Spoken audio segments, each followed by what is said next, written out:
Hi guys, it's Emily from Nobel Novels and welcome to today's video.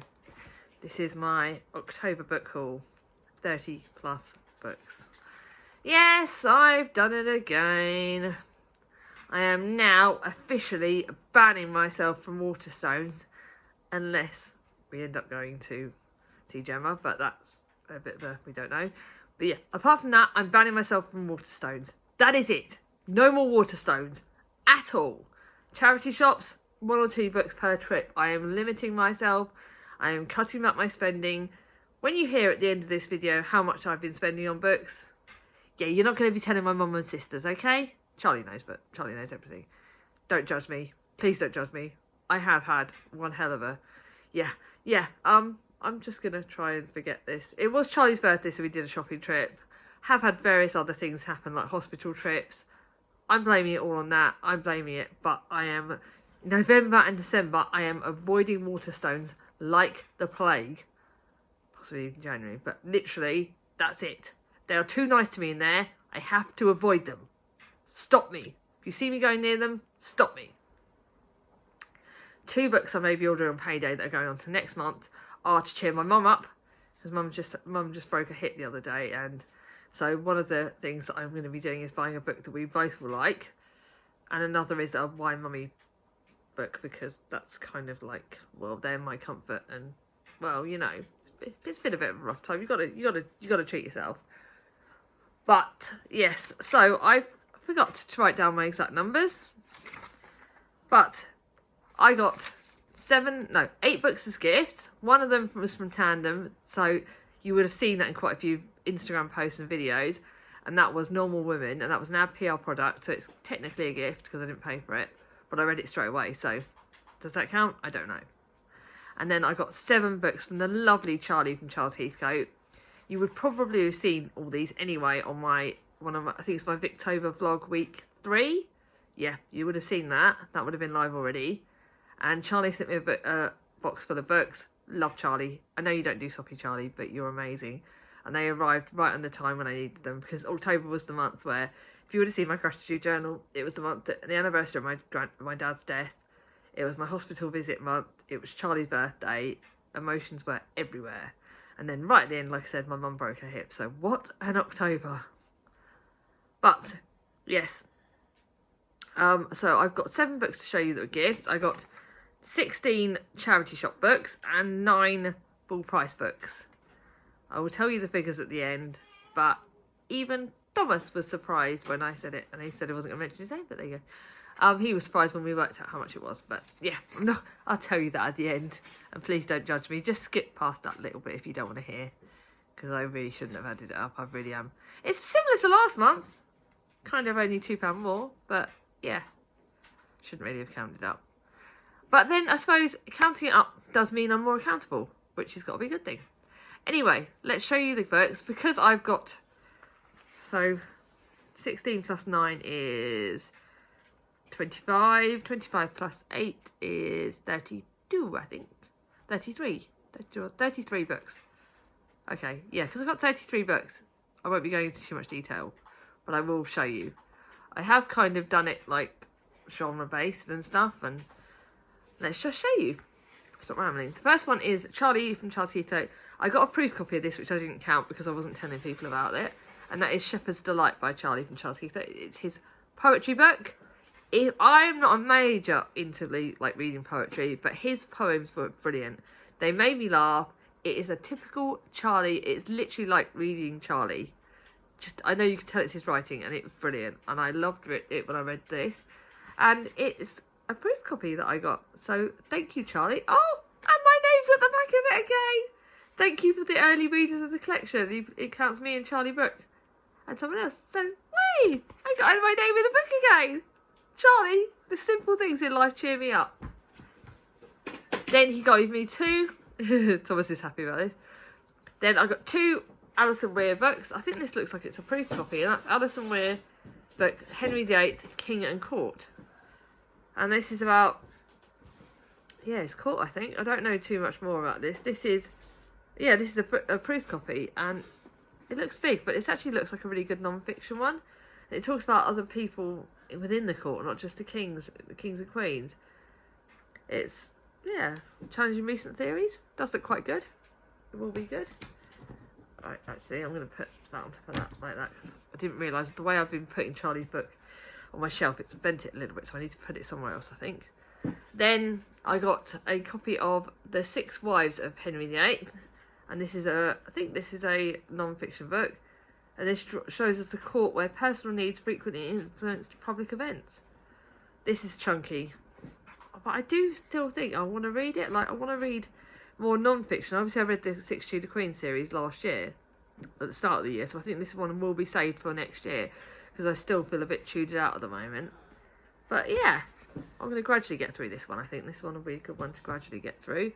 Then, ages ago, we talked about, because he sees Margaret Dickinson in his charity shop where he works, and ages ago he sent me a list of which ones I wanted, and I told him the ones I didn't have and hadn't read, so I don't have to buy them myself. So thank you, Charlie. So first, I've got The Secrets of Bletchley Park, which is about two storylines, I think. It starts off in 1929, and Mattie Price is tough in the back, has it tough in the back of streets of Sheffield. But Mattie is clever beyond her years and should have the opportunity. And then you've got Victoria Hamilton, who lives in opulent London's Kensington, and they both end up in Bletchley Park. And I love books about Bletchley Park. I think that's set from where I was from, near where I was born. And it's Bletchley Park really, to me, Bletchley Park was something in the war that really showed that the women were the brains behind a lot of things that happened. And I think, obviously, we know so much about World War II, about how our men fought, and obviously we owe our lives to them. But we had the women as the backup that worked, that did so many other things. And this shows how women's intellect and women working at Bletchley Park saved so many other lives. And I love that. I really love that.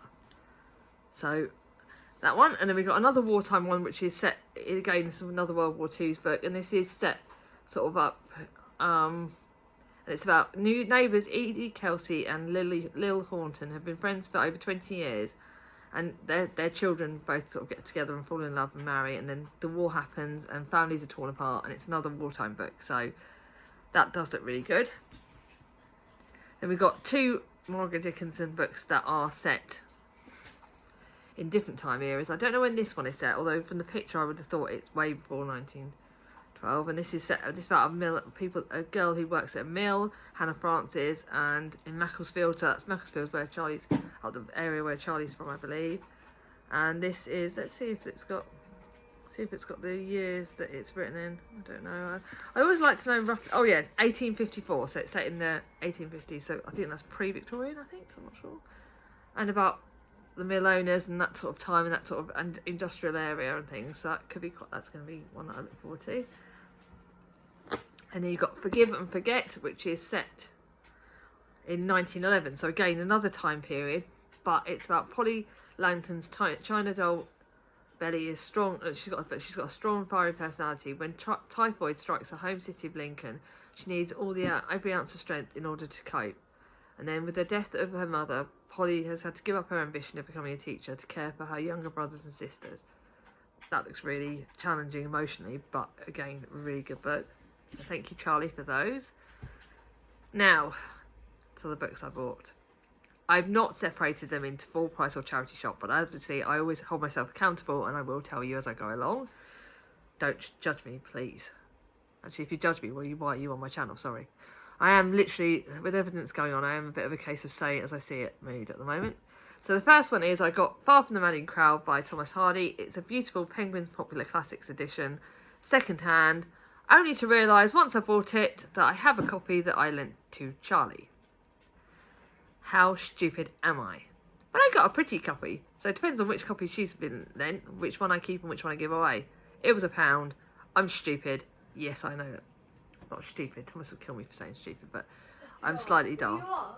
Alright, he's saying I am. Then to a book that this is a no shame. This is an ABE books.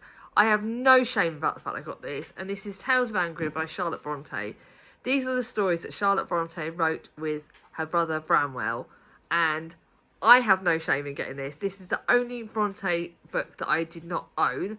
And I got it second hand on ABE books for Penguins Classics edition for £3.20. Yes, guys, £3.20. I do not have any shame. Let me. If you want a second-hand book and you don't want to, you can't find it in the charity shops, that's where I go. And I just thought, sod it. It was a book I wanted to cheer myself up with.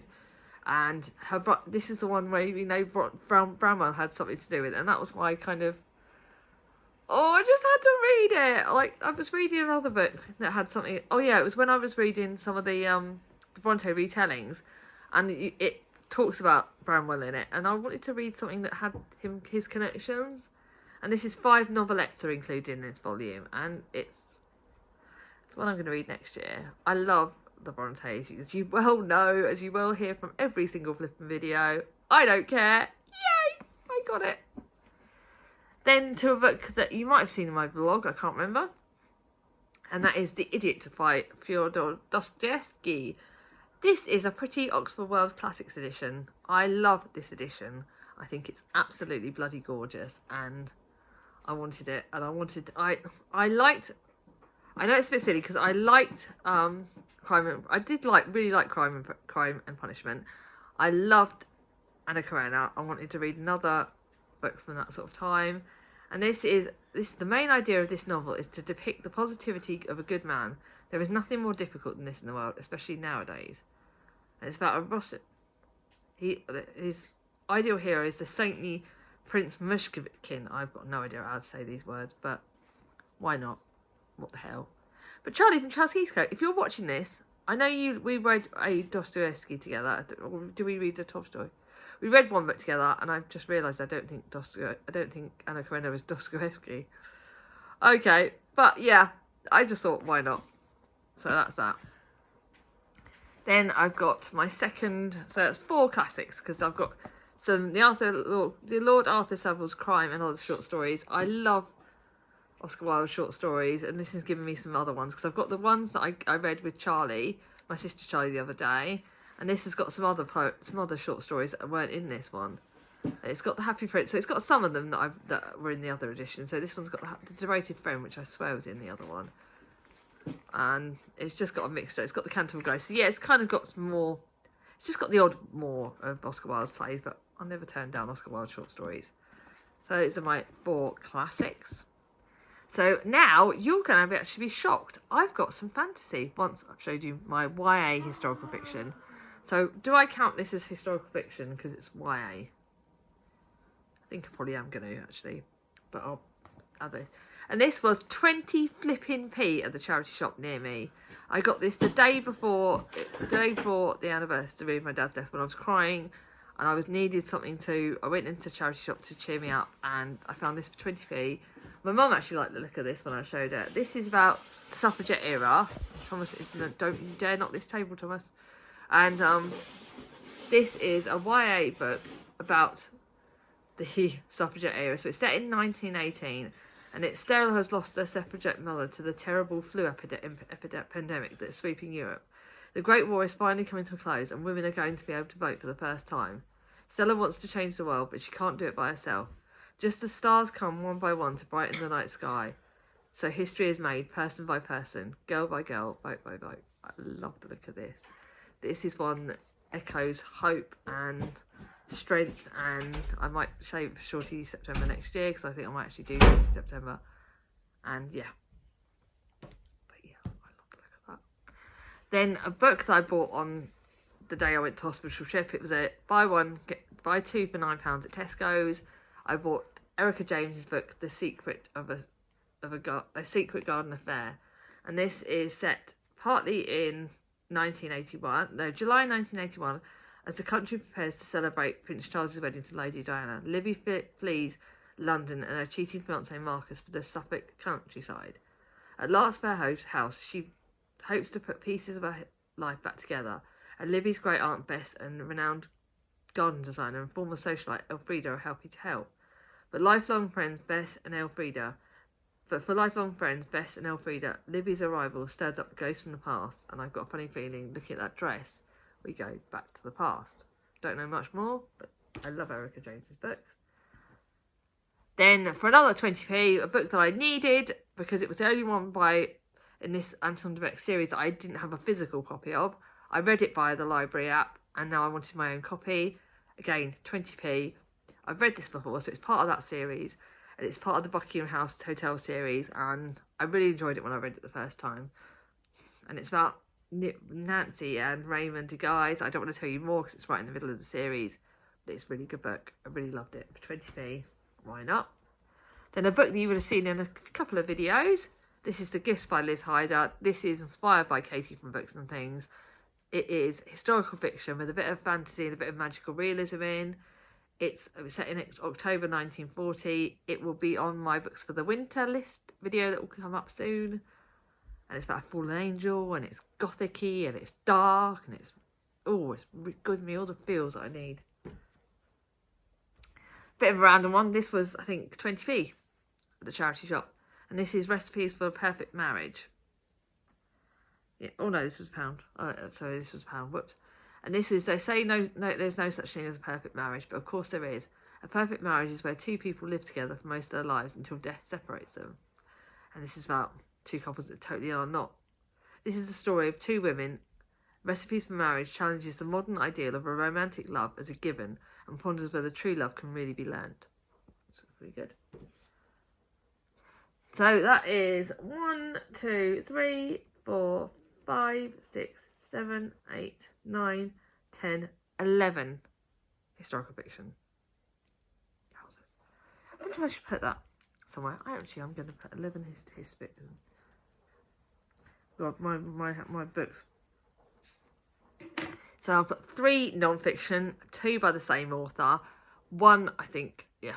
So the first one is for next Jane Austen July. This is The Memoir of Jane Austen, and that is written by James Austen Leigh, which is her brother. This is fascinating. It does include the Watsons and Lady Susan. I think that Katie has spoken about this. I think a lot of people have. I wanted this for Jane Austen July next year because I know we always have a non-fiction prompt. So, yeah, I'm really looking forward to having that for that. It's literally about a memoir. It's enormously influential on the later biographies of Jane Austen. The Memoir of Jane Austen by her nephew, it's by her nephew, James Edward Leigh, Austen Leigh, enjoys the privileged perspective of first-hand knowledge. So, yeah. And then we've got the 2 books by Heather Morris. We've got one of her older ones. Again, this is the only one that I hadn't had by her, because again I read it via the library app. And this was Heather Morris's Stories of Hope, and this is short stories that are literally non-fiction, and this is Stories of Hope, and it talks about different stories from examines. It's just tales of the remarkable people she met, and I got this for 50 flipping p. So I wanted my own copy of that. And then her latest book, which is again in my gratitude journal and in other videos, Sisters of the Rising Sun. And this is Voices Never Silenced, Stories Never Forgotten. And it's set in World War II, Indonesia. And it's about Nestor and Nora, who are prisoners of war, held captive by the Japanese army. And I speak about this quite a lot in other videos, so there isn't many details, but look how stunning the end pages are. That is gorgeous. So that is my 3 non-fiction. Now, to a genre that I don't very often buy loads of, but thanks to some of my BookTube friends, I am getting a lot more into fantasy again. The first one is, I believe, it's a middle grade fantasy, and that is Rumulasia, A Fairy Tale. And I swear Olivia's read this. I swear I heard it on Olivia's channel. And this is step into once upon a time where anything is possible. For as long as she can remember, Rumulasia has been locked away in a tower, forced to spin straw into gold for the evil witch, unable to leave. Till one day, after dropping her hijab out of the window, Rumulasia realises she might be able to escape. And it's like a fairy tale retelling / fantasy, and it's short, but it's what I really wanted. Then to, I mean, what? 3 fantasies. 3 fantasies that again are inspired by you lot. The first one is inspired by Charlie from Charlie Book Reads, and I swear another booktuber I was watching had talked about The Cemetery Boys, and I cannot for the life of me remember who it was. By Aidan Thomas.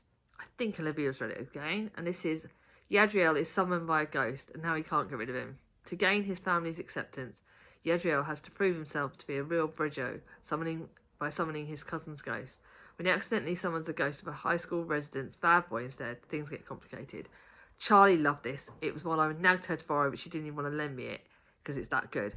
She's loved this. I got it for £3 at the works. Why the flipping hell not?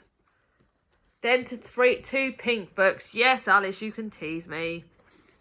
Firstly is Her Majesty's Royal Coven by Juno Dawson. This I owe a lot to the guys at Waterstones. It's their bloody fault. I bought this on the anniversary of my dad's death when I was out with Charlie. This is inspired by Chatty the Mad Chatter. And yeah, everyone has again spoken about the series, the Juno Dawson series. This is the first in the series. I got it on offer because, yeah, I'm not going to tell you the offer, but yeah, the guy at Waterstones was absolutely lovely to me and he gave me this on offer. And it is literally, everyone knows about this. Known as Her Majesty's Royal Coven, they protect the crown and the country from magical forces and otherworldly evil, but their greatest enemy will come from within. These are the whisperings of a prophecy that will bring the coven to its knees. 4 best friends are caught in the centre. Thank you, Chatty. Then, The Wicked Fate by Kaylin Byron. I paid full whack for this. I do not flipping care. I loved The Poison Heart. I read this at the start of the month and I think it's going to go down as my favourite book of the month. So I wanted the sequel, and this really does talk about Basilis, and I can't tell you much more because it really is the sequel. You need to read The Poison Heart. I loved Cinderella is Dead by this author. I really, really think this is going to be amazing. It's going to blow my mind. Yes, it's got a pink spine. I just want all her books. I know she's got a middle grade one she's recently released, but this, yeah, I paid quite a lot for. I probably should have just waited to see it, find it in a charity shop. So I think that's my naughty buy, because it's only 300 pages, and I spent... How much did I spend on this? Yeah, do I admit how much I spent on this? $7.99 for a 300-page book. That was a bit stupid, but I wanted it, and it's my guilty pleasure. But I really shouldn't have spent that. So that's 3 that. Now I've got 1, 2, 3, 4, 5, 6, 7, 8, 9 contemporary. So actually historical fiction rules this month, although it was actually a lot of those are from Charlie Gift, so probably contemporary would have won otherwise. But I've got, first the book is The Festive Feeling by Heidi Swain. She is pretty much up there. I think she could possibly beat Page 2 very shortly as one of my favourite contemporary authors. And she's also one of the loveliest authors. She replies to comments on Instagram.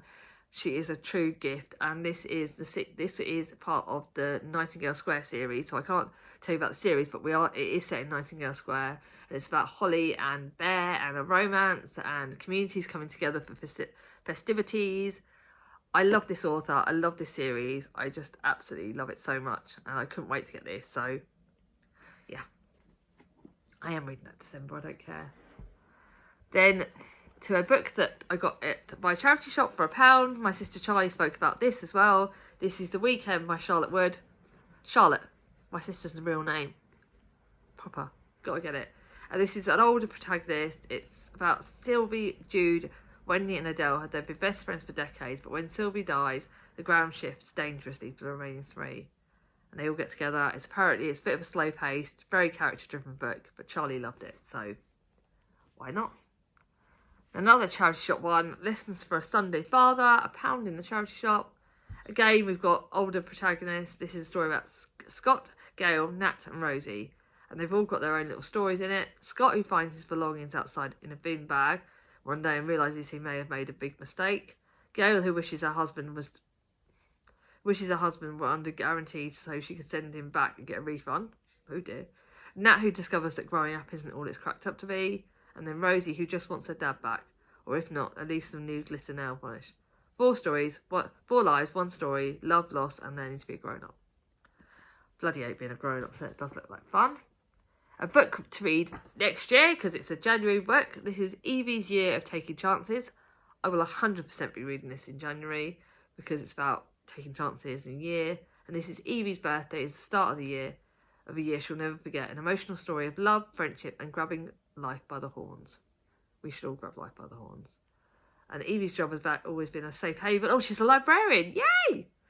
in the little town of Beckton. She loses herself in books and finds it easier to read about other people's problems than solve your own. Yeah, I kind of get that one. And then one birthday, everything is turned upside down. I don't want to read any more than that. It just looks like a perfect me book. That was only a squiddly.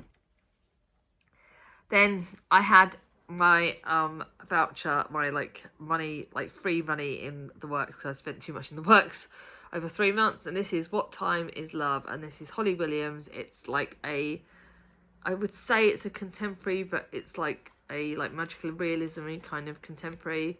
It's about 1947, 1967 and 1987. When Violet and Albert first meet, they are always 20. 3 decades, 2 people, 1 moment is all it takes. Like the look and sound of this. I think it's really... Why am I putting it in historic contemporary? It should actually be in historical fiction. I think I might put this in historical fiction, actually. But yeah, I put it in contemporary because it feels like a romance. Okay, it's going in contemporary, but I may not... No, actually, I think that's going to go in historical fiction because it's over 3 timelines. Sod it, I've actually got... That's actually 12 books for historical fiction. Then to another book that's been all over my Instagram pages, and I did buy this on the anniversary of my dad's death. I pre-ordered this from Waterstone, so again I paid a bit more for it, but it's supporting the author. The reason why I'm supporting Ally McNamara is she's a fellow Spoonie. She's got chronic health issues, and I am reading this in December with the lovely Cat from Brews and Reviews, and seeing if she's written something. I just love her books, I really do. Like, her books just always make me smile. And it's going to be a December one. If you're reading this on or before, she wishes everyone happy Christmas, and she's just absolutely lovely. I love reading it. This is like a Christmassy book, a magical book, and yeah, can't wait to read this. Elle is rudderless, jobless, and soon to be homeless. When she spies an advert, it looks like it could be the answer to all her problems. She's devastated to see one huge catch. Elle definitely does not love Christmas. And then she has to, go over decorations to celebrate Christmas and things. So, this looks really good. Then a not very me book, but a very pink book. So, yes, Alice, you can tease me. The Wedding Dress by Danny Atkins. Danny. Obviously, Danny from Danny's Bookshelf. Danny's World of Books. I love her name. I love this author's books. It's pink. It's girly. It's going to be for when I need a bit of cheering up. It's about Suzanne, who is engaged to the man of her dreams, and then her fiancé is hiding something. Bella's life's on track until everything is changed at the night of a hen party, and now she must rebuild her future and decide who she wants to spend it with. And then Maddie's grandmother has always found love, but her family doesn't approve. 3 women, 3 love stories were woven together by one perfect dress. That looks good. Then a book that I bought purely because it looked wintry, it looked funny. This is a Katie Ford, cheerful £1 book about a heart-melting romance winter book. It's going to be read over the winter months, probably not December though. And about tired of working for other people, May, Sally and Harriet all have decided to set up their own business. Soon May finds she can afford the mooring fees for her beloved narrowboat, the Rose Revived. Harriet discovers she has a love for gift painting, and Sally's dream of buying a place of her own is fast becoming a reality. It all seems to be going well, but is it really? Contemporary? And then last but not least, my most expensive book of the month, Beth O'Leary's The Wake Up Call, signed copy. I do not flipping care how much I spent on this. Did spend way too much. $13.99. But I decided that I love Beth O'Leary. She's another contemporary author that I bloody love. I did not have a signed copy of her book. Now I do. I am reading this, obviously, this month. I can't remember exactly when. You've heard about it then. Beth O'Leary's What More Do You Want? So those are the books. I spent too much. I've been naughty. I will be more accountable in November and December. But I think... because I'm going to go, because I've got I'm trying to think of my emoji, so what I'll do is I'll say, obviously, if you like this video, give it a thumbs up. If you're new to my channel, not subscribed, ring on my ding-a-ling. And I think if you have got to the end of this video, I think that you should put an emoji of a heart, because I've done a lot of hearty things. So any of your put your favourite colour heart emoji in the box. Yeah, you put your favourite colour heart emoji in the box down below if you got to the end of this video. And I'll see you all soon. Let me know, by the way, in the comments down below, what books of these do you think I should prioritise? What books of these do you have and that you want to talk about? And are there any books that you like bought this yourself and treated yourself to this month? I love chatting to you all in the comments, and I'll see you all soon. Bye-bye. So, I'm adding this little bit on at the end because I kind of forgot to tell you the stats. So I'm hoping this is going to add on well at the end. I've just realised, because I need to hold my book like this, I spent £59.96 on full price books. Yes, that is nearly basically 60 quid. £16.10 on charity shop books, and in total £76.06 on contemporaries. Shit. On books in total. What the flip? And that is only on 25 books. I've got to be good next month. Sorry about the added bit. I'm daft. I've just remembered. Anyway, like I said, leave the heart emoji.